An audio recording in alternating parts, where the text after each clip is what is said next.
ನಮಸ್ಕಾರ ಪ್ರೀತಿಯ ವೀಕ್ಷಕರೇ, ನೀವು ನೋಡ್ತಾ ಇದ್ದೀರಾ government jobs news Shashikala YouTube channel.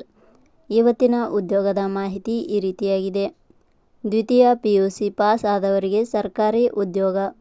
ಕಂದಾಯ ಇಲಾಖೆಯಲ್ಲಿ ಖಾಲಿ ಇರುವ 572 ಗ್ರಾಮ ಲೆಕ್ಕಾಧಿಕಾರಿ ಹುದ್ದೆಗಳಿಗೆ ಆನ್ಲೈನ್ ಮೂಲಕ ಅರ್ಜಿ ಆಹ್ವಾನಿಸಲಾಗಿದೆ. ಈ ಹುದ್ದೆಗಳಿಗೆ ಅರ್ಜಿ ಸಲ್ಲಿಸಲು ಕೊನೆಯ ದಿನಾಂಕ 30 ಜುಲೈ 2026 ಆಗಿದೆ. ಆದ್ದರಿಂದ ಗ್ರಾಮ ಲೆಕ್ಕಾಧಿಕಾರಿ ಹುದ್ದೆಗಳಿಗೆ ಸಂಬಂಧಿಸಿದ ವೇತನ ಶ್ರೇಣಿ, ವಿವರಣೆ, ಆಯ್ಕೆಯ ವಿಧಾನ ಹಾಗೂ ಅರ್ಜಿ ಸಲ್ಲಿಸುವ ವಿಧಾನದ ಬಗ್ಗೆ ಸಂಪೂರ್ಣವಾದ ಮಾಹಿತಿಯನ್ನು ಈ ವಿಡಿಯೋದಲ್ಲಿ ನೀಡಲಾಗಿದೆ. ಅಭ್ಯರ್ಥಿಗಳು ತಪ್ಪದೇ ಮಾಹಿತಿಯನ್ನು ಪೂರ್ತಿಯಾಗಿ ನೋಡಿ ತದನಂತರ ಅರ್ಜಿ ಸಲ್ಲಿಸಿ. ಇದೇ ರೀತಿಯ ಉದ್ಯೋಗದ ಮಾಹಿತಿಯನ್ನು ಪಡೆಯಲು ನಿಮ್ಮ ವಿಡಿಯೋ ಕೆಳಗಡೆ ಕಾಣುವ ಸಬ್ಸ್ಕ್ರೈಬ್ ಬಟನ್ ಮೇಲೆ ಕ್ಲಿಕ್ ಮಾಡಿ, ಹಾಗೆ ಅದರ ಪಕ್ಕದಲ್ಲಿ ಬರುವ ಬೆಲ್ ಐಕಾನ್ ಮೇಲೆ ಪ್ರೆಸ್ ಮಾಡಿ. ಇಲಾಖೆ ಹೆಸರು ಕರ್ನಾಟಕ ಕಂದಾಯ ಇಲಾಖೆ. ಹುದ್ದೆಗಳ ಹೆಸರು ಗ್ರಾಮ ಆಡಳಿತ ಅಧಿಕಾರಿ. ಒಟ್ಟು ಹುದ್ದೆಗಳ ಸಂಖ್ಯೆ ಇಲಾಖೆಯಲ್ಲಿ 572 ಹುದ್ದೆಗಳು ಖಾಲಿ ಇವೆ. ಶೈಕ್ಷಣಿಕ ವಿದ್ಯಾರ್ಹತೆ. ಹುದ್ದೆಗಳಿಗೆ ಅರ್ಜಿ ಸಲ್ಲಿಸಲು ಬಯಸುವ ಅಭ್ಯರ್ಥಿಗಳು ಮಾನ್ಯತೆ ಪಡೆದ ಸಂಸ್ಥೆ ಅಥವಾ ವಿಶ್ವವಿದ್ಯಾಲಯದಿಂದ ಇಲಾಖೆಯ ನಿಯಮಗಳ ಅನುಸಾರ ದ್ವಿತೀಯ PUC ಶೈಕ್ಷಣಿಕ ಅರ್ಹತೆ ಪಡೆದವರು ಅರ್ಜಿ ಸಲ್ಲಿಸಬಹುದು.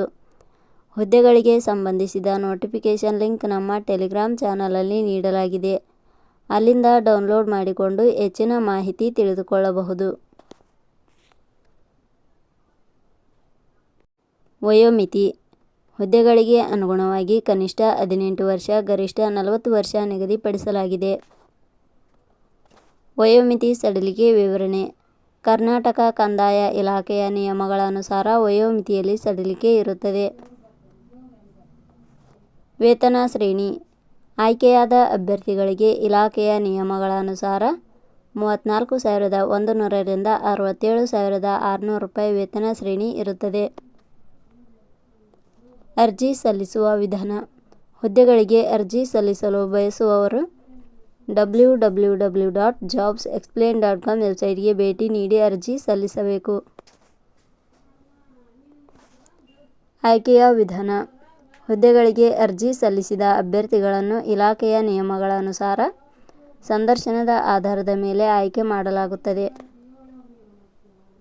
ಅರ್ಜಿ ಶುಲ್ಕ. ಸಾಮಾನ್ಯ ವರ್ಗದ ಅಭ್ಯರ್ಥಿಗಳಿಗೆ ಹಾಗೂ 2A, 2B, 3A, 3B ವರ್ಗದವರಿಗೆ 750 ರೂಪಾಯಿ, SC/ST ಅಭ್ಯರ್ಥಿಗಳಿಗೆ ಹಾಗೂ ಅಂಗವಿಕಲ ಅಭ್ಯರ್ಥಿಗಳಿಗೆ 500 ರೂಪಾಯಿ. ಉದ್ಯೋಗದ ಸ್ಥಳ ಕರ್ನಾಟಕ. ಪ್ರಮುಖ ದಿನಾಂಕಗಳು. ಅರ್ಜಿ ಸಲ್ಲಿಕೆ ಆರಂಭದ ದಿನಾಂಕ 11/7/2026. ಅರ್ಜಿ ಸಲ್ಲಿಕೆ ಕೊನೆಯ ದಿನಾಂಕ 30/7/2026. ಕೊನೆಯ ಪದಗಳು. ನಾವು ನೀಡಿರುವ ಈ ಉದ್ಯೋಗದ ಮಾಹಿತಿ ಇಷ್ಟವಾಗಿದ್ದರೆ ಮಾಹಿತಿಯನ್ನು ಎಲ್ಲರಿಗೂ ಶೇರ್ ಮಾಡಿ. ಧನ್ಯವಾದಗಳು.